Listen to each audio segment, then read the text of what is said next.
actually really, really liked this movie, but I didn't like the fact that the ending felt a bit rushed. Like the last 5 minutes of the film, I felt like should have been another 15 minutes of it.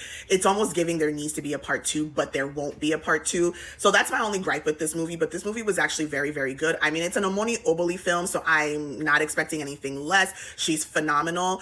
Basically in this movie, Osas and Eso Dike end up meeting at a bar, but they say that, you know, they want to just like live very freely. They don't want to tell each other their names or what they do or where they're from. They kind of just want to be what they want to be instead of what they really are in reality, kind of. And it's Osas's birthday. She's there celebrating her birthday. Eso shows her a good time. They end up going back to his house. They spend like the whole day together. Like they literally like have fallen in love in one day.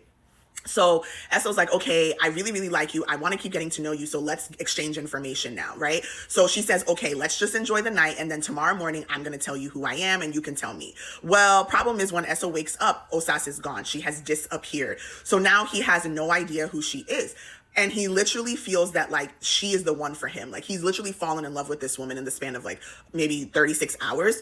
And he goes hunting for her, but it's like, how can he hunt for her? He literally knows nothing, no name, no profession, like nothing. All he knows is her face, right?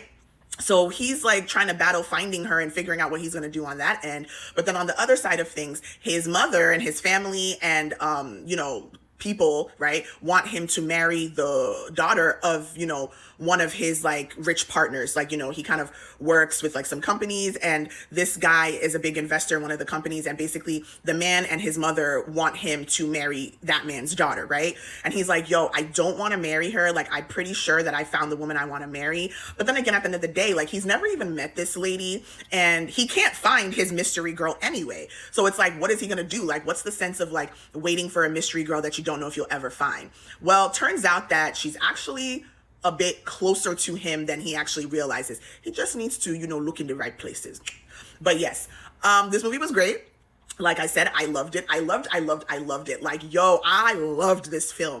But like I said, the ending was rushed. Like I needed about 15 more minutes out of this film. They needed to show us after where they stopped it, you know, after he made a decision and boom, and you know, the ending, it was like, just like we had literally just like maybe 2-3 more minutes and it wasn't enough time. There needed to have been more after that before they ended the film. Like, I don't mind the ending, but that last 5 minutes was too rushed. Instead of being 5, it needed to have been like 15-20. That's my only gripe with this film. Otherwise, it was an A+.